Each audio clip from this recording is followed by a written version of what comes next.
This is Saturn V, the rocket that will send 3 Americans toward the moon in Project Apollo. But this historic journey cannot be attempted without knowledge. Knowledge based on experience. For the United States, experience came by seeking answers to certain basic questions. Could a human being withstand an 8-day flight to the moon and back? Could a man control the movements of his spacecraft, rendezvous and dock with another vehicle orbiting the moon? Could he leave the protective cover of his spacecraft and perform useful work in space? Could he function effectively as an experimenter and use spaceflight to advance human knowledge? Could the Apollo spacecraft be guided and controlled during re-entry into the Earth's atmosphere so it could make precision landings any place on Earth?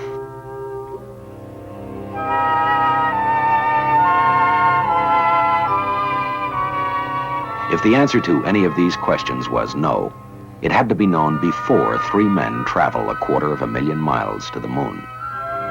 And so in 1961, the Gemini program came into being as the necessary prelude to Apollo. This is the story of Gemini and its legacy to spaceflight.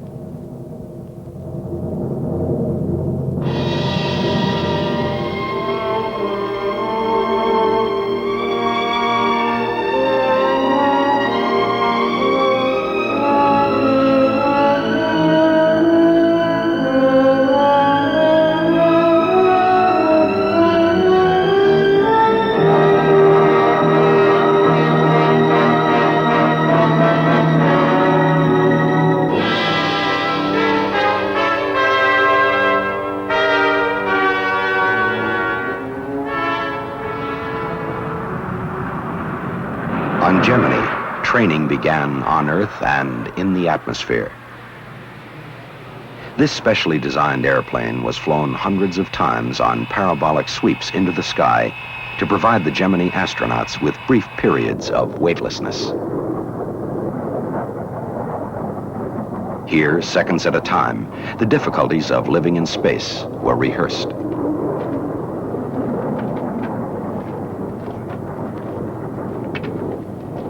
Working under zero gravity, the Gemini astronauts gained experience with the equipment and techniques they would soon take into space.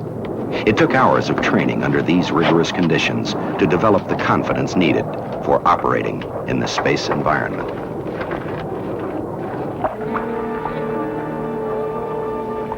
The Gemini astronauts took their equipment underwater.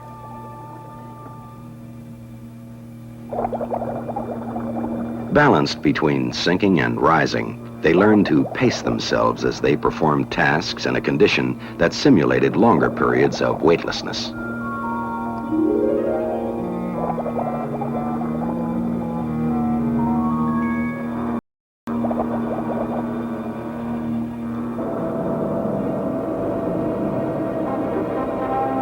In the translation and docking simulator, they got the feel of maneuvering their spacecraft into position for docking with another vehicle.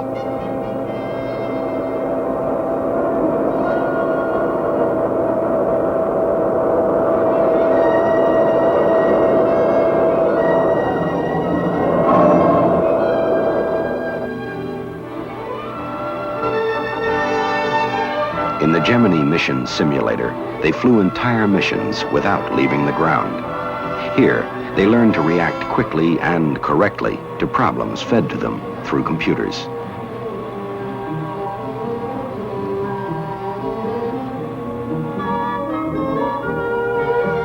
The Gemini astronauts exposed themselves to the stresses of the space environment. They trained for emergencies, learning how to react if things did not go exactly according to plan. Parachute training, in case they were forced to eject from their spacecraft.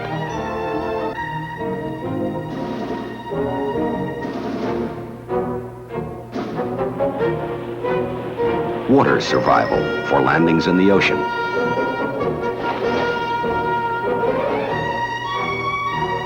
Survival in desert and jungle.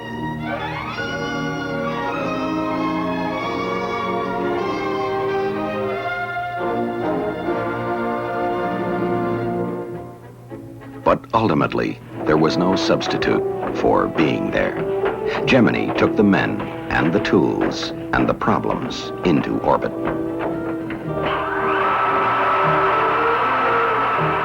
In the 18 months between March 1965 and November 1966, 10 manned missions were launched from Cape Kennedy.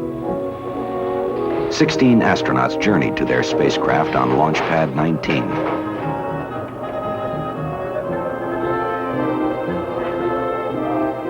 Virgil Grissom and John Young were first.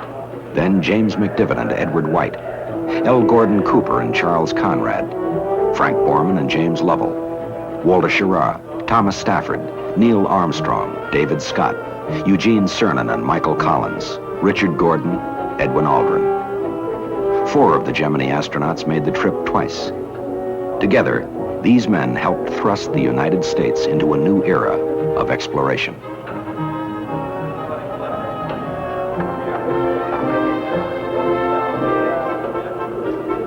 Gemini was a single concept with a number of assignments. It was, in a sense, one launch, one flight, one recovery.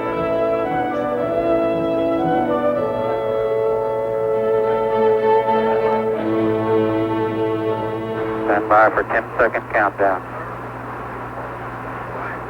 10, 9, 8, 7, 6, 5, 4, 3, 2, 1. Ignition.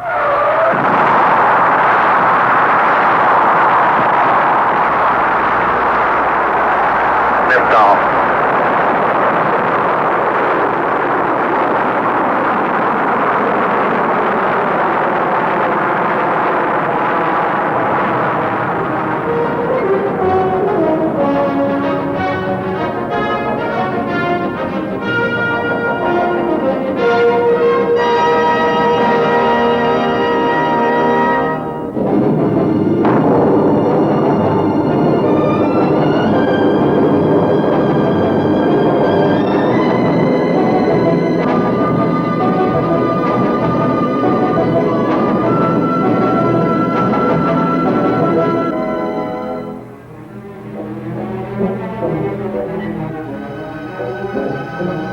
Space is infinite. It yields slowly to exploration. In their voyages into this environment, the Gemini astronauts logged more than 1,940 man-hours of flight. Hurtling through space at 5 miles a second, they circled the Earth 600 times. In their 40 Earth days in space, they witnessed, as few men have, hundreds of sunsets on the changing horizons of our planet.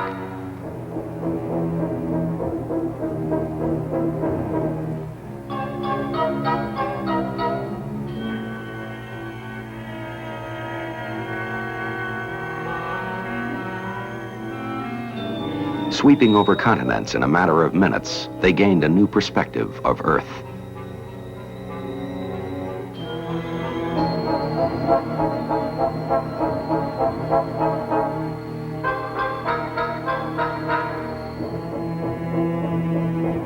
For Gemini, equipment and techniques were developed that enabled astronauts for the first time to maneuver their spacecraft, to change their orbit, to accelerate to new heights.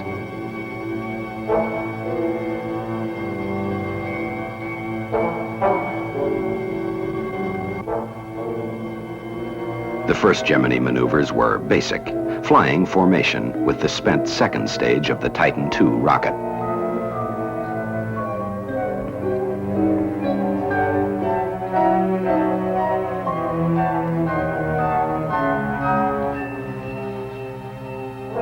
Then a more difficult step, rendezvous, finding and approaching another craft in space. Okay, Gemini 6, ready to copy. Okay, P8, 063500. Pass at Hawaii, Rev 4. The first target for rendezvous was another manned spacecraft. Gemini 6 approached within 1 foot of Gemini 7. Rendezvous, a major landmark in the history of manned flight. Aboard Gemini 7, astronaut Borman prepares to take motion pictures of Gemini 6 as the two spacecraft begin their station-keeping exercise. And we have LOS also. Both vehicles have away.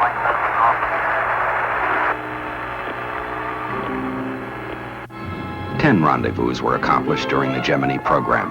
The techniques varied, for this maneuver is important to Project Apollo.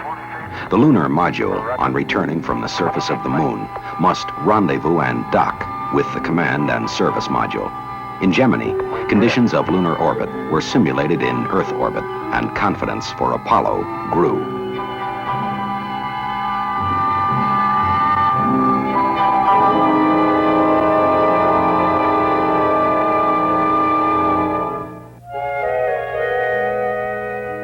On 4 of the Gemini missions, the rendezvous target was the Agena space vehicle.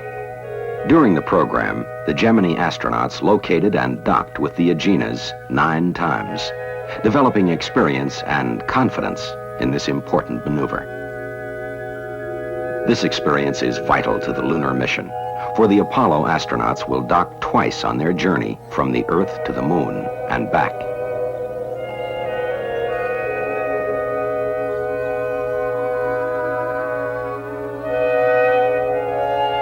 As the spacecraft moved in, docking lights aboard the vehicle helped guide the pilot during the final stages of the maneuver. Okay, Gemini 8, it looks good here from the ground. We're showing cone rigid. Everything looks good for on the docking. Okay, we're going to cycle our stop arm switch. Roger. For flight, we are docked. But not everything always went according to plan. On Gemini 8, a thruster failed, causing excessive yaw and roll. Unable to find the source of trouble, Command Pilot Armstrong undocked. The roll rate accelerated, reaching an alarming 1 revolution per second. But Armstrong fought and won his struggle to regain control, and he brought Gemini 8 to a safe landing.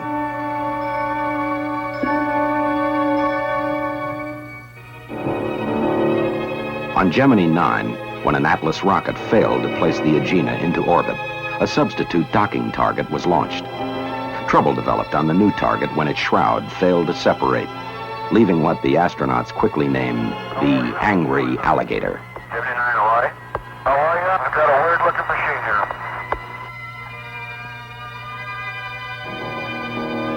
here. Although the docking maneuver had to be canceled, the flight plan was revised so the astronauts could go on to practice rendezvous 2 more times, developing faith in their ability to cope with adversity and to learn from the unexpected. The alligator's jaw is open at about 25 to 30 degrees, and both the piston springs looks like they're fully extended.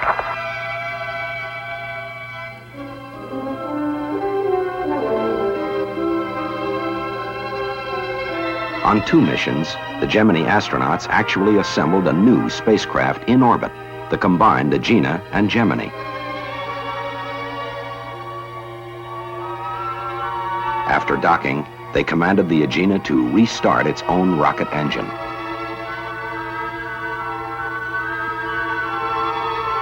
On 1 mission, this space-built vehicle was flown to a record altitude of 851 miles. From their vantage point in space, the astronauts had a spectacular view of our planet.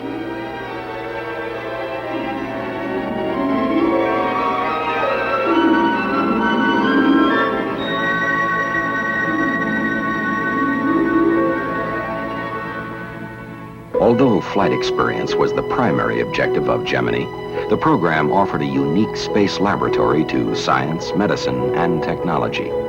More than 50 experiments were carried on the Gemini spacecraft. Many were repeated on several flights.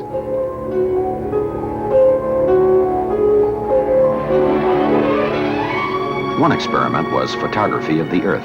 Vast areas never seen by man in their entirety were studied.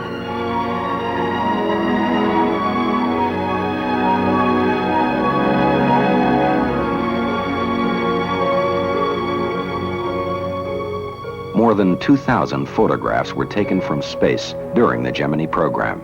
These pictures are being used to correct maps and to provide oceanographers, geologists, and geographers with new information about the Earth.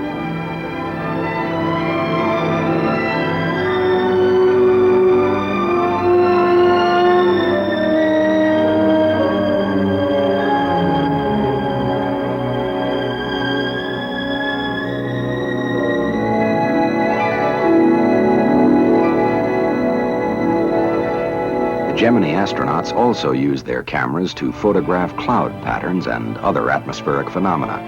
This work supplemented information obtained from unmanned weather satellites.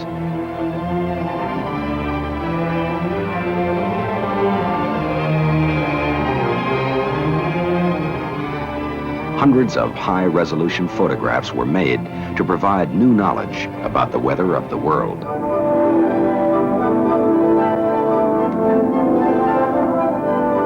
The astronomical sciences also benefited from Gemini, for the orbiting spacecraft enables scientists to send instruments far above the blanket of atmosphere, which filters and obscures a variety of phenomena.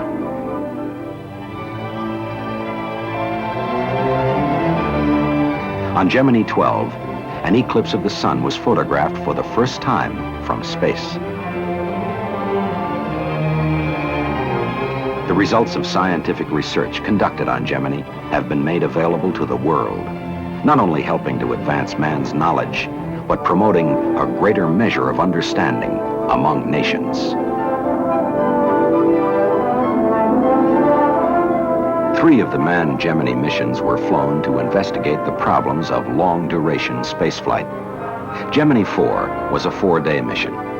Gemini 5, 8 days. On Gemini 7, astronauts Lovell and Borman spent 2 weightless weeks in space.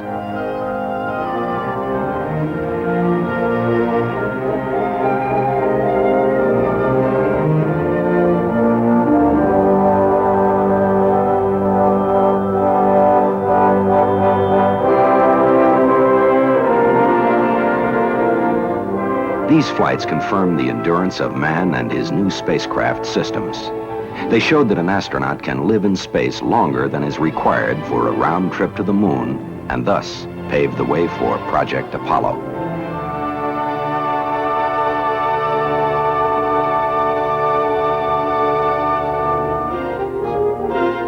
Using the Agena space vehicle, the astronauts also experimented with a new technique for holding their spacecraft's attitude fixed with respect to the Earth. Normally, this requires the continuous use of fuel. Agena's just about horizontal with us right now, and what we're going to do is put in a very small thrust.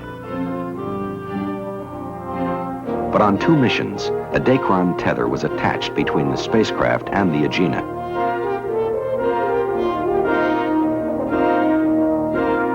The tether is nicely taut now, and I think if we keep it taut, we might be The able to... Agena, slightly nearer the Earth, was pulled more strongly by gravity than was the spacecraft.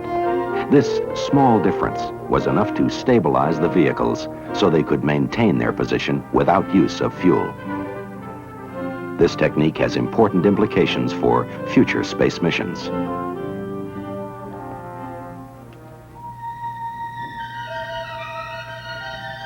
Perhaps the most spectacular experiment of the Gemini program was extravehicular activity. Astronaut Ed White made the first American walk in space. Spurts of gas from White's handheld maneuvering device thrust him in the desired direction. Are you reading me, Capcom? That's right, Capcom. The floating object in the foreground is the astronaut's overglove, left behind in the spacecraft. I've exhausted the fuel now, but I was able to maneuver myself out front of the spacecraft back. I maneuvered right up back on the back of the adapter. Just about Jim came back into his view. The only thing I wish is I had more. This is the greatest experience it's just tremendous. In contrast to Ed White's successful 20-minute walk in space, the next 3 men to venture outside their spacecraft encountered unexpected difficulties. Although some useful work was accomplished, including on one mission, the historic retrieval of a scientific experiment left behind on an earlier flight, workloads were higher than anticipated. The astronauts had trouble stabilizing themselves outside the spacecraft. All 3 walks had to be terminated early. Yeah, let me hang on to you. I gotta rest here a minute, though. Okay. Hello, poop. How much tether you got left? Well, I'm hanging on to you right now. You want me to hang on The to you? difficulties encountered on these missions posed profound problems for future space exploration. I'm hanging on to you right now, tight. Don't have any out. Well, let's go get that tether. Let me have some tether out. Oh, okay. I'm ready to let you go.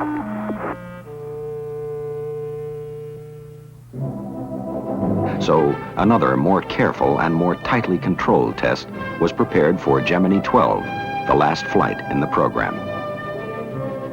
Prior to this flight, astronaut Aldrin trained intensively underwater, pacing himself for his work in space.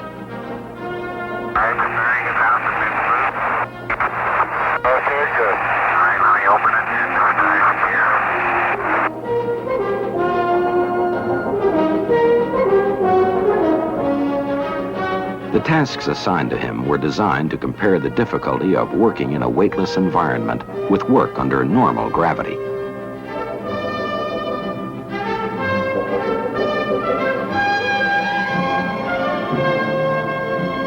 On Gemini 12, the problem of excess workload was overcome by frequent rest periods and the use of improved body positioning restraints, such as waist tethers, handholds, and foot restraints.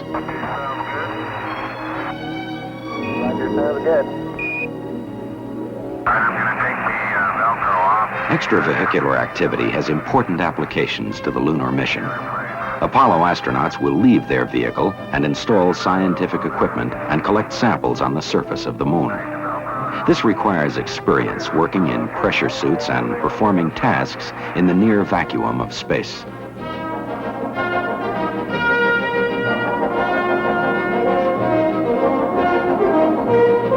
The success of EVA during Gemini will also give Apollo astronauts returning from the lunar surface the ability to board their command module, even if they are faced with docking difficulties. I think maybe I'll move this tether out to the other ring. That looks a little better. Gemini provided more than 12 hours of experience in extravehicular activity. The training, the caution, the slow accumulation of facts paid off. Man can work in space.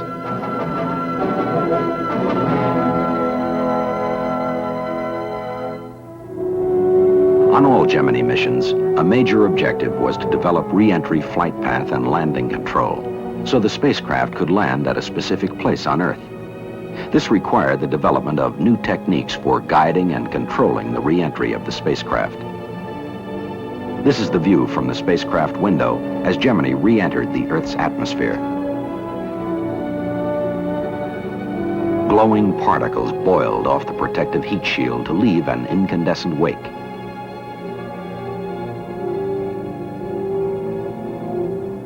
During Gemini, 10 manned spacecraft made this fiery re-entry into the Earth's atmosphere.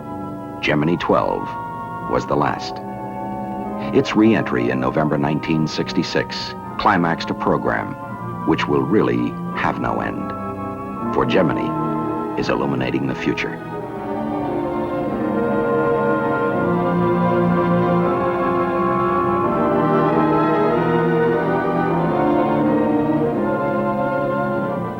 Of first importance is the fact that Gemini sent more men into space and kept them there longer.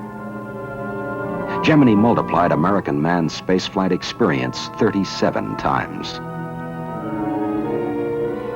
There it is. Hey. Nice to see you. 12 Houston, we've got you on the boob tube. You look good. Gemini, an open program, helped further promote international cooperation in space. People in other nations not only witnessed Gemini as it happened, but also helped accomplish the program's objectives, showing again the necessity for international cooperation in the peaceful exploration of space.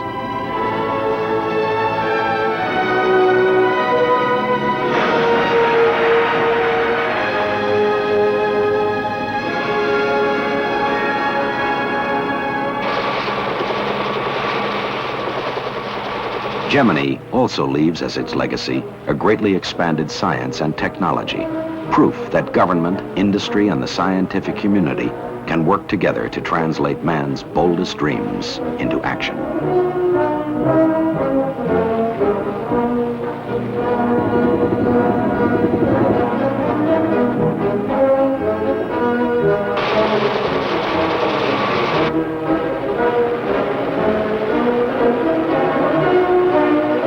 In the front ranks of the bearers of Gemini's legacy are the astronauts themselves.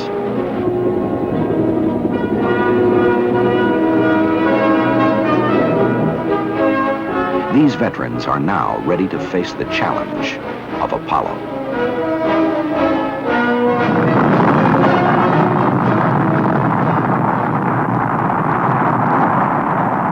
Apollo, with its new questions, new problems, and longer, more difficult voyages. But after Gemini, one question no longer need be asked. Now, we know it can be done.